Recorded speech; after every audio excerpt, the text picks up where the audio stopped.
Welcome to Drama-Free Healthy Living with Jess Cording. I'm your host, Jess Cording. I'm a registered dietitian, health coach, and author, and I'm here to help you streamline your wellness routine and establish a sane, more balanced relationship with food and fitness so you can reach your goals without losing your mind. On this podcast, we'll talk about nutrition, exercise, self-care, mindset, and more. I'll be bringing you interviews and expert insight on the topics that matter to your health and wellness. Hi, and welcome back to the Drama-Free Healthy Living podcast. I'm your host, Jess Cording, and today I am thrilled to bring back Dr. Naidoo to chat all about her new book, Calm Your Mind with Food, a revolutionary guide to controlling your anxiety. I'm pretty sure Dr. Naidoo is the first guest we've had on the show now 3 times, and it is always just such a joy to speak with her. I cannot say enough good things. For those of you guys who are not familiar with Dr. Naidoo, and if you've been following this podcast, I'd be shocked if that's any of you guys. So Dr. Naidoo is a nutritional psychiatrist and the author of the now considered a classic, This Is Your Brain on Food. We talk a lot in this episode about how food can play a role in anxiety management. We talk a lot about specifically the gut-brain connection and the role that gut health plays in anxiety. We talk about, as well, the connection between metabolic health and mental health. She gives us a few teasers of what you can find in the book. She shares a few of the 6 pillars for calming the mind. We also get a little bit into the best diet patterns for mental health. So, for example, she shares about an expanded version of the Mediterranean diet that she highlights in her book. We also talk a little bit about intermittent fasting and intuitive eating and which ones she has found to be useful for her patients working on their mental health. We also talk about people who maybe, they know that they need to make a change, but they're just feeling a little overwhelmed, where to start. So we do get into that as well. We also talk about, which was really fun to hear about, the recipe development process for this book and the recipe development, the testing, kind of what goes on behind the scenes that we don't always think about when looking at a book with recipes and meal plans. We also talk about her self-care essentials and sort of what was different while writing this book from writing her first book. And so just in addition to being a wealth of knowledge and a wonderful human being, Dr. Naidoo is also a good sport. Mercury was still retrograde when we recorded this, and as soon as we were about to hit record, I dropped a full glass of water all over my workspace and had to hit pause while I cleaned up that mess. And she was very patient and waited for us to officially start while I got it together. So, all right, without further ado, let's get to today's episode. Dr. Uma, welcome back to the podcast. Hey, thank you, Jessica. It's always great to be here to talk to you. I think you might be the first guest I've had on 3 times now on the show, it's always such a pleasure to talk with you. And we've talked, you have so much wisdom to share about nutrition and how it can help with our mood and how food can really play a role in improving our well-being. And I'm so excited to be talking about your new book that is coming out. I think this podcast is going live launch week, so congratulations. Thank you. I'm so excited for that. It's something that I have been wanting to ask you about for some time because I think it's so interesting in the health and the nutrition world how there are some things that when they're a little bit newer, people are not always welcoming of them and embracing. And maybe you had a very different experience, but I'm so curious to know that when you first started introducing or incorporating nutrition into your psychiatry work, did you encounter any pushback, or from the beginning were people very open and like, wow, this makes so much sense? I think it was a mixed bag. I think I was very fortunate that I was very supported by the department in the hospital that I work, in the sense that I was given free rein to really follow the principles I'd been developing and follow up on the research that I'd been doing. And all of this actually happened before my first book, which is called This Is Your Brain on Food, about which we've spoken in the past. And in that way, it was really a very positive experience. I think that with some colleagues and with a client or patient who wasn't necessarily ready for this type of intervention, Sometimes people don't find it helpful, but I didn't allow that to dissuade me. And I really, as with the way that I think about nutrition in general, I'm much more inclusive than I am ever eliminating or excluding of either foods or people, for that matter. So all opinions were valid. I just didn't feel that I needed to argue something that I was basing on scientific evidence and not overstating it or making it prescriptive. So by the time it came to writing my new book, Calm Your Mind with Food, A Revolutionary Guide to Controlling Your Anxiety, I felt in a better position because during COVID, it gave me the chance to actually really use those principles with individuals, because the thing that surfaced the most was unbounding anxiety, worry, and stress, angst, fill in the word. But it was in this topic, this realm of anxiety. And that's really what I was seeing. So I felt better equipped to write about it and dive deep into the research. Yeah, and I know there's a lot of excitement about this book, and it is so needed. Your first book was very needed too. Thank you. But something you talk a lot about in your work that I have found very useful is really exploring how inflammation impacts the brain. And what's something that you wish everybody knew about that, or that you would really like people to kind of internalize about that? Right. Depending on who the person is and what they're reading, Jessica, I feel like people don't always understand when we use the word inflammation that we are referring to the chronic insidious inflammation, right? Because inflammation helps us heal the body. So it's a very important part of our normal functioning. So if you fall over and scrape your knee or you injure yourself, you want those cells to be responding in your body, to be responding to heal that cut, to heal that injury. But when we talk in nutritional psychiatry, we're really talking about the chronic insidious inflammation that in this case comes on with poor lifestyle, which includes poor nutrition. And by poor, I mean, you just kind of not eating the right things. You are mostly subsisting on fast foods or processed, ultra processed foods. And perhaps that's your lifestyle. That's what you have access to. Perhaps it's been a trying time during the pandemic, or you were afraid when you saw grocery store shelves empty. But if you're doing that and absorbing those foods into your diet, you are going to set up your body through the gut-brain connection, really you're setting yourself up for inflammation, but inflammation that also reaches the brain in terms of neuroinflammation. Thank you for shining some light on that. I think it's important to make that distinction, because I think sometimes on the internet, people see inflammation and they just think across the board, it's all terrible, horrible. It's like with, the soy and phytoestrogens and estrogen. Right. Oh my Correct. goodness. And things tend to get vilified in a certain way or portrayed in a certain way without all of the information being adequately shared. To offer a little bit of a choice for people to know, alcohol is another topic, so is caffeine. None of those are the perfect substances, but actually coffee is a pretty healthy substance. It's the caffeine that gets people into trouble. So I agree, the less we can polarize things and help people make an informed, educated decision, I think the better off we all are certainly for our nutrition.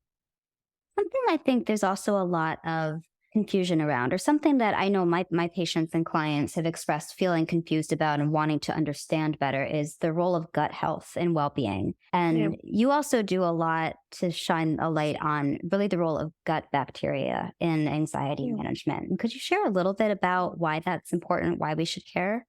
So where this comes in, I felt that in my second book, I had to revisit the gut-brain connection. I couldn't assume that everyone reading my second book would have read the first book, where it is really based on the gut-brain connection and outlining that as one of the mechanisms that impacts nutritional psychiatry. So the gut and brain are connected, and they're connected from before we're born, because these organs arise from the exact same cells in the human embryo. And I think what's important in anxiety is for us to understand why these gut microbes are important. So I took the work a little deeper this time. And part of it was the research was there and evolving. And, when we talk about things like, let's eat our leafy greens because of, say, the level of folate, yes, that's super important. But the breakdown products that are formed when we eat those healthy foods, those colorful foods, the breakdown products interact with the microbes. And some of those steps of breakdown then impact even the building up of certain neurotransmitters. And that actually becomes critically important. And as we understand how valuable it is taking care of those microbes and what little factories they can be to help us build the right neurotransmitters, the serotonin, the dopamine, whatever it is our body is needing, that becomes super important. We already know and have learned that 95% of the serotonin and the receptors for serotonin are in the gut. And we know that that serotonin is not always readily available for the brain, but the precursors are. And the precursors can come from food. And those precursors to those neurotransmitters can interact with the microbes. So some of that differentiation is really what I spent a lot of time trying to organize in my thinking around how do we get the message across about how to calm your mind with food.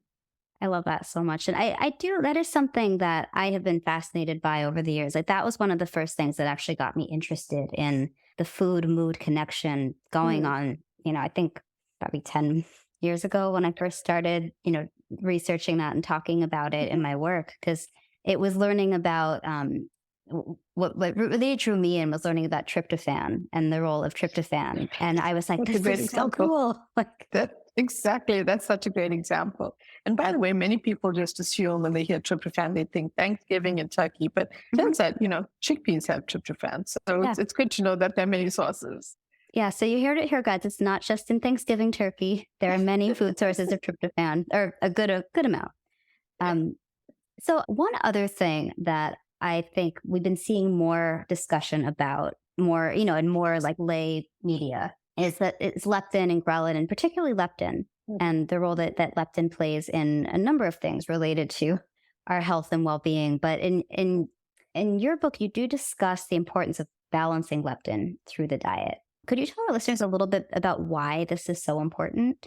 Yes. So, it turns out that mental health is so closely linked to our metabolic health. That is also something we've really grown to understand. And so for me, where that becomes critically important in mental health, but also in anxiety, is medications that a person may be taking or maybe coming off of or maybe considering taking. Because the backdrop of our metabolism is also extremely important for us to understand how this could be impactful. So leptin is a hormone secreted by the white adipose tissue of the body. And, it's the type of tissue that makes up most of our fat reserves. Now, often adipose tissue or fat tissue gets demonized, in our culture. But, the healthy human body requires a certain amount of body fat. Same thing with our food. We require some carbohydrates. We require some fats, but healthy fats, more complex carbohydrates. We require the protein from good, clean sources if we can get it. So putting that aside, we want to think of the fat tissue as mostly being inactive. And it's, the thing that helps us keep warm in cold temperatures. But, research has also taught us that it's more of an actual organ. It's part of the endocrine system. And as part of the endocrine system, it secretes hormones that affect the entire body. And leptin is one of these hormones. And the main function of leptin is to signal to the brain when you've had enough to eat by really causing you to feel full or satiated. That's the main purpose of leptin. So it's an important one. And if your metabolism is off kilter, and one of the reasons could be the way that you're eating, it could be stress, it could be poor sleep, it could be all of these factors, all of these sort of lifestyle factors, as we call them, that ability of leptin to function properly can change. And so when you're eating, it is unable to tell you to stop eating because you're not feeling satiated because you may have developed some leptin resistance. So it's an important thing in understanding how we are relating to food and how leptin is signaling us to respond to the food that we're eating. Yeah. And is there, any particular foods or eating patterns that you would want to highlight that people should kind of keep in mind if they want to keep their leptin levels in a good place? I do go into greater depth on that in the book, but I will say that men and women are different with the levels of leptin and their responses. And that's actually something to think about and remember as you are making dietary choices as well. Great. That is super helpful to keep in mind. And now I appreciate when, people who structure these really big topics in a very approachable way. And you structure the book, you have 6 pillars for calming the mind. Would you like to share what those are, or some of the ones you most want people to know about? I would love to do that. So some of what inspired this chapter is how I had designed 6 principles for overarching nutritional psychiatry. So how to eat for your better mental health. But then when you narrow it down into the anxiety area, eat whole to be whole is a very important one, because the example I like to give, as I've given before, is eat the orange, skip the store-bought orange juice, which has the fiber removed and a lot of added sugar. We want you to be eating whole foods, because coming back to that metabolism and optimizing your metabolic health, you want to stay away from the highly sugared foods, the unprocessed carbohydrates, which have less fiber and less nutrients in them. So it's an important principle in moving towards calming your body down and moving away from pro-inflammatory foods. Another one is that I've talked about is magnifying micronutrients. Now, in the book, I go into what I consider to be the key micronutrients for you to be quelling your anxiety, fending off that anxiety. And micronutrients, therefore, become very important we talked about serotonin recently. So micronutrients are important actually for neurotransmitter function, helping to produce and regulate chemicals like both dopamine and serotonin, while remembering they all interact with those gut microbes. And I also always say test, don't guess. If you think you have a micronutrient deficiency, speak to your doctor about getting it tested before you just supplement that shortfall. You want to know that it's really there. And I'm going to share one more with you, which is prioritize the healthy fats. Those healthy fats from unprocessed oils, rich in monounsaturated fatty acids like olive oil and avocado oil, are also anti-inflammatory, and they promote good gut health and metabolic health. So, go towards those oils first. And then we know about omega-3s. They have the polyunsaturated fatty acids. And you can get these from not only seafood, but, if you're plant-based, nuts and seeds are also crucial to get in, your EPA and your DHA from the fatty fish. And then your nuts and seeds and plant-based sources will give you the short-chain ALA. So those are some ways that you can get started on pillars to build your new year, new you, your calming self as you kind of emerge from 2023. It's certainly been an interesting year, because we've, labeled the end of the pandemic. But as I think you and I have seen, Jessica, that there have been a lot of ramifications to people's lives. And I see that in mental health all the time. Oh my goodness, I'll bet. And I know I see that a lot especially with metabolic health and that consequence that, as you were just saying, they're so intertwined. Sometimes it's not even clear which one, was which came first. Like, it was correct. Where did it start? Exactly. Yeah. And I appreciate you highlighting the healthy fats. I know it's 2023, almost 2024. I still sometimes have to beg people to eat fat. It's amazing. Undoing the marketing of 3 or 4 decades ago has really been a challenge. And people thinking that they should never eat fat or only eat low fat or no fat is actually very, very troubling, because there are healthy fats that they should be eating and that they should definitely be including irrespective. So I think reinforcing that with the positives and explaining why they're healthy is key. It's key these days. Yeah. Without the why, forget it. Like, there's so many things pulling for your attention, and that it's important to kind of stay tuned into why you're doing what you're doing to help yourself.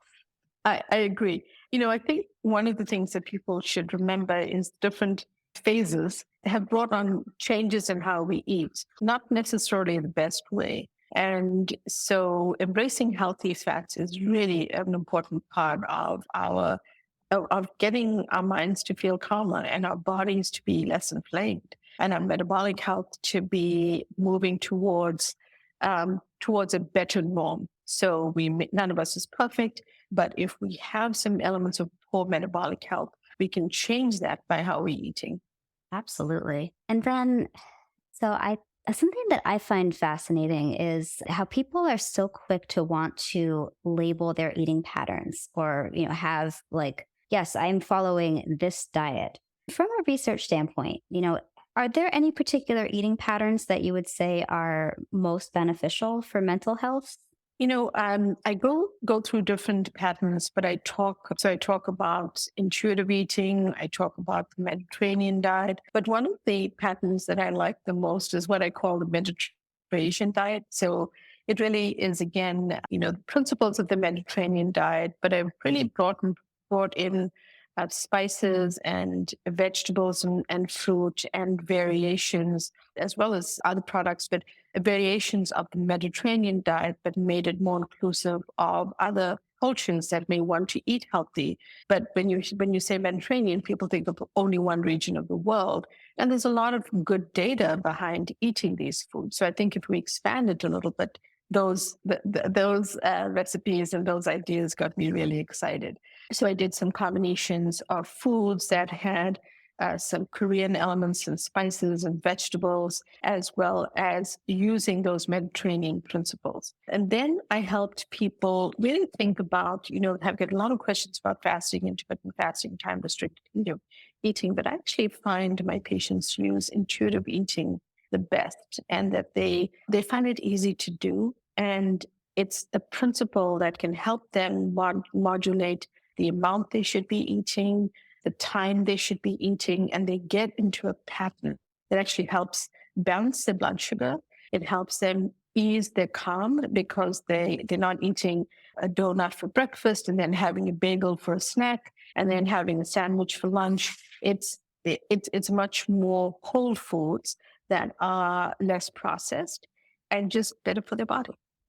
Yeah, I love that. And I think to your point, there is so much, I don't know if debate is the word I'm looking for out there about intermittent fasting, intuitive eating. And so many people, I think, are, trying to define like which one is the best. And I think it really is so individual. And it really, I think at the end of the day, and I know from what I see in my work, the most important thing is that the patient feels better and that their health improves. Exactly. Like that is the thing that we care about. That is, if that doesn't happen, then what's the point of any of these principles or any of this research?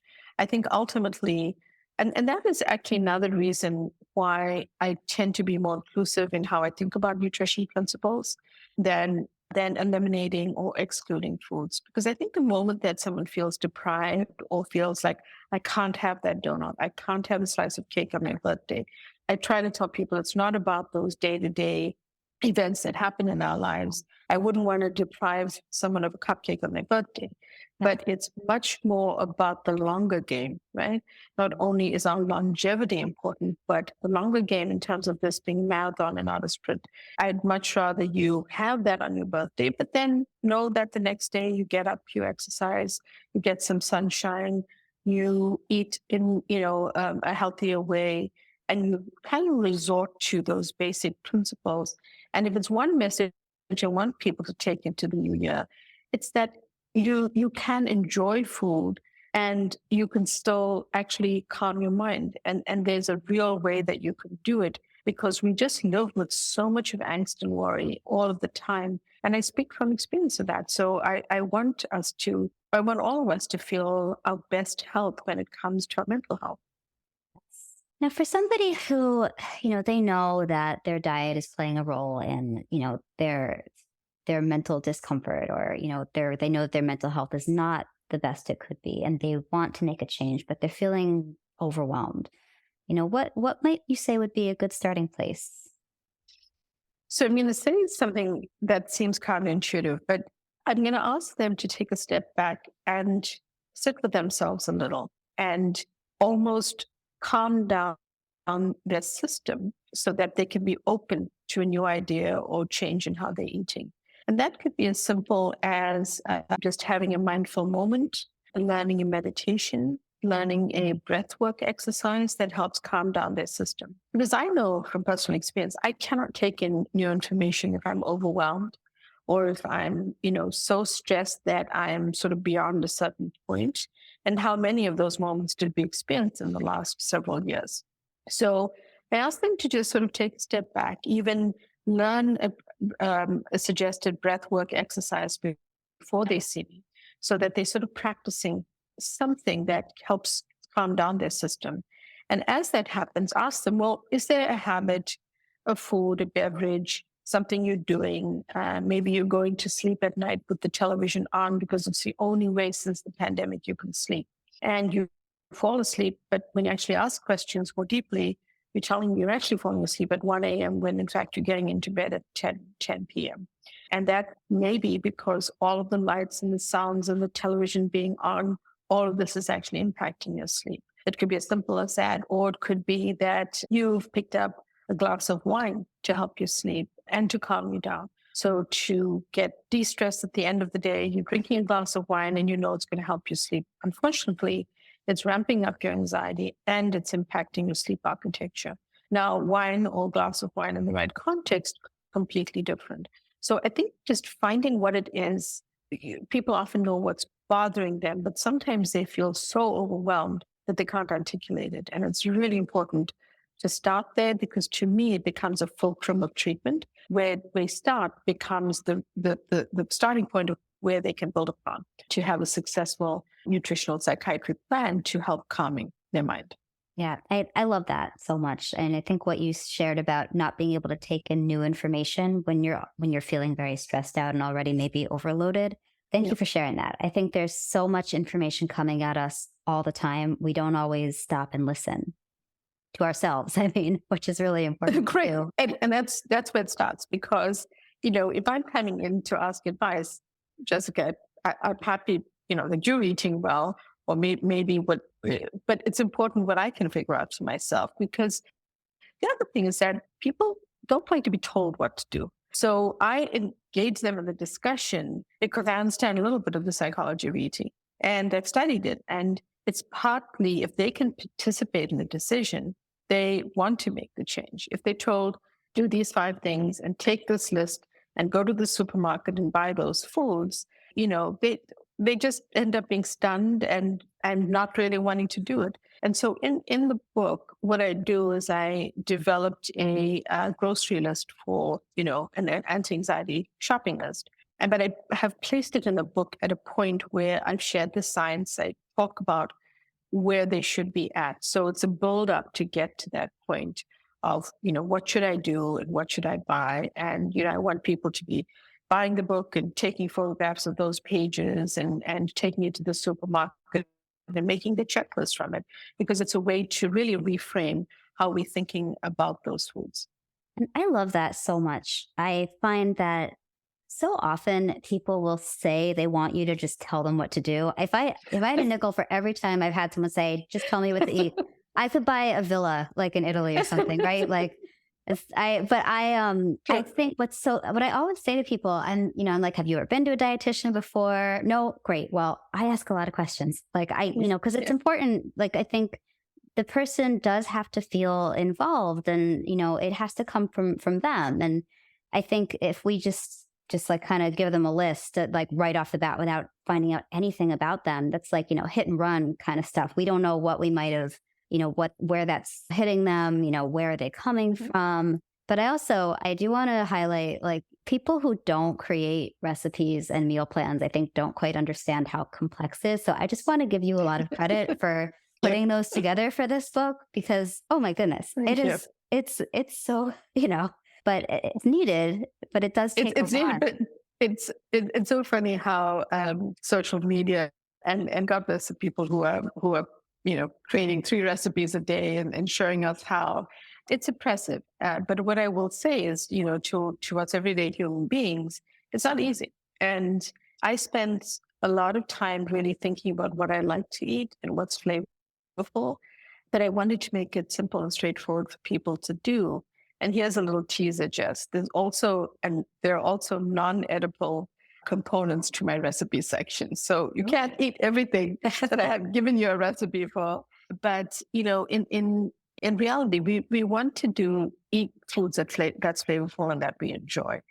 And it takes time to think about that, and to test the recipe and to make sure, one of the most calming, not to play on the word, but calming and comforting things was I work as a part-time culinary instructor, so I could very easily have just taken the recipes and given it to my chef colleagues and said, test these recipes. Instead, I made an unusual decision. I shared it with the young members of my team. And I said, look, guys, I have all these recipes that I've developed. They're in my head. I've written them down. I've tested them, but I need you guys to try them and tell me what you think. And I taught them how to give feedback, like chefs would give each other feedback. Because part of training in culinary schools, we test recipes for cookbooks, and actually authors get it for free. They send it to us and we work on them diligently and give them notes, and they publish it. And it's just a system that chefs can learn better how to cook. And they were so excited. So, they bought all the ingredients. And I'll tell you, some of the best feedback I got was not just little tweaks in the recipes or, should we just add this ingredient first, or should we use a little bit more lime, or, could we cut back on that? But several of them just reached out to me and said, I was testing the recipes because I had this number, but then I tried the other recipes that were written, and I've been using it at home with my family, and we're all actually feeling better. I just started to use these recipes more often. So each one had a certain number to test, but then they kind of had all the other recipes and started using it as a way. So inadvertently, they tested the meal plans. And, I have this data from my patients, but I thought that was the coolest thing, so these newest recipes, they were sharing it and using it and having their families eat that way. And it was really great feedback for me. I love that so much. That's so cool. That must have felt so amazing just to see that just organically they were experiencing exactly what you were hoping they would. And I was actually looking for, should I have 1 teaspoon of less salt or more of something?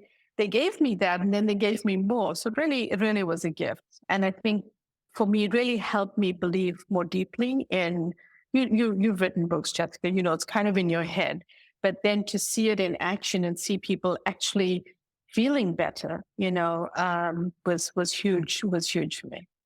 Oh my gosh, that's the best feeling in the world when it's something that you created helps somebody. Like I was listening to a podcast today actually, and somebody was talking about my book, The Farewell Tour, and how useful it was. I was like, wait, really? Like about my book? It's so cool. That's so amazing. Congratulations! It's such a good feeling because it's your work is being shared and someone is taking value from it, and that's so wonderful. It's such great feedback. Yeah, and just like I'm sure with your patients too, like you see the changes in them, I'm sure, as they start to implement these tools and see for themselves that food can really make a meaningful difference. I had a lovely moment a few months ago. I got a note from someone I treated who had completed treatment just before my first book, and was writing to tell me how working and having those nutritional psychiatry eating plans, and interestingly, Jessica, she happened to have come to me for anxiety. And when I got her message, I was writing the second book. And she said, the things that you taught me, not only the recipes, but the mindfulness practices and the kind of plan we put together really helped me through the pandemic. I've kept the weight off, my blood sugar is better. She had been diabetic.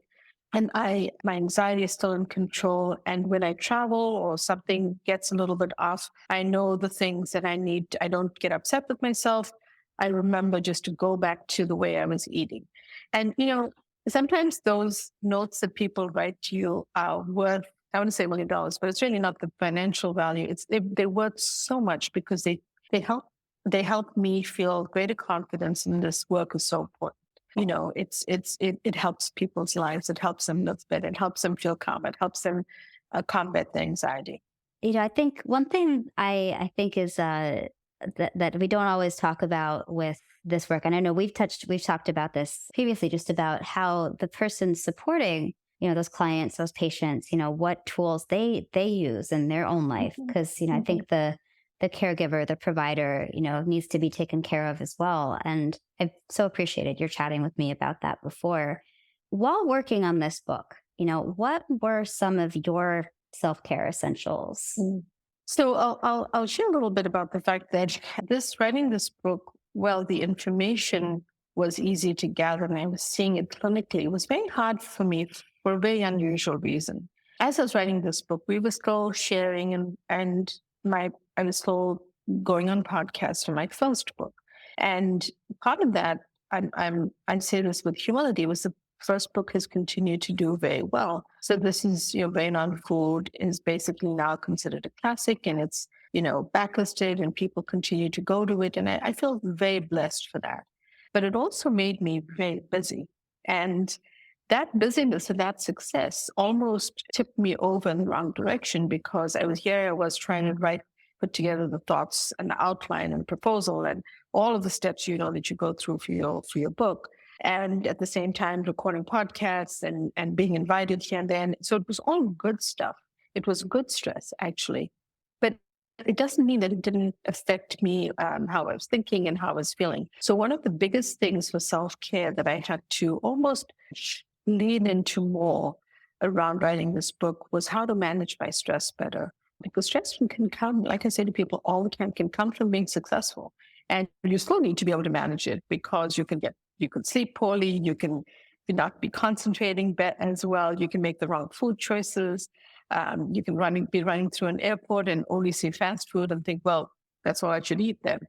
These things happen because we're all humans. So I would say I really had to go back to my meditation practice in a much more structured way and, learn more breath work exercises that I could use more often, things like that really just helped to keep me in a zone where I could manage a little bit. It was not easy. It was not easy at all. Thank you for sharing that.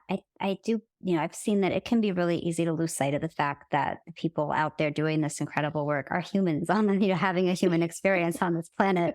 So, and I think for you to share that, you need to do what works for you too. It's not just telling other people to do it. I think that makes what you do and what you share with others even more meaningful because, it's what you practice. Thank you. I think that's important just because if we all don't understand that we are human and we're not perfect, then you're just going to be always disappointed in yourself. And that disappointment makes you feel negative and makes you feel depressed and anxious, and it just doesn't help. But if you can have some grace with yourself and know that, this is a bad eating day, or it's a bad moment, or it's a very stressful time, even if it's a good thing that's happening. You can be on a television show and it can be very stressful because even though it's great, it can be very nerve-wracking. But unless you've gone through it, you don't realize it unless you've experienced it. So again, Dr. Uma, thank you so much for coming on today. It's always a joy to speak with you. If people want to, check out this book, connect with you, learn more about your work, what's the best way for them to do so? Jess, thank you so much for having me back. I've always enjoyed talking to you and I appreciate your work so much. So best thing to do is to go to your local bookseller or online where all the booksellers have it available for pre-order or to buy right now. It's called Calm Your Mind with Food, A Revolutionary Guide to Controlling Your Anxiety. The release date is December 26th of this year, and it will be available where books are sold. You can find me and you can find the book on my website at umanaidoomd.com. And you can also find me, by the way, you can sign up for my newsletter when you go to my website, and that will also give you updates and the new recipes, etc., that are coming out with my new book. And I'm on social media at Dr. Naidoo, which is at DrUmanaidoo. And I'd love to hear from people. And I hope, love to hear the feedback about the book. Okay, and we will be sure to link to all of that in the show notes. So Dr. Uma, thank you as always. It's been a pleasure to speak with you today. Thank you so much, Jessica. Love talking to you, and thank you for having me back. And for all of you guys who are listening in today, I hope you enjoyed today's conversation. As always, I appreciate you being here, your energy, your support. Please consider, if you like what you hear, like, share, subscribe, maybe leave us a review on Apple Podcasts. They really do matter and help me continue to bring you wonderful guests like Dr. Naidoo. So as always, guys, have a wonderful day, and we'll talk soon. Thank you for listening to Drama-Free Healthy Living with Jess Cording. We'll see you next time.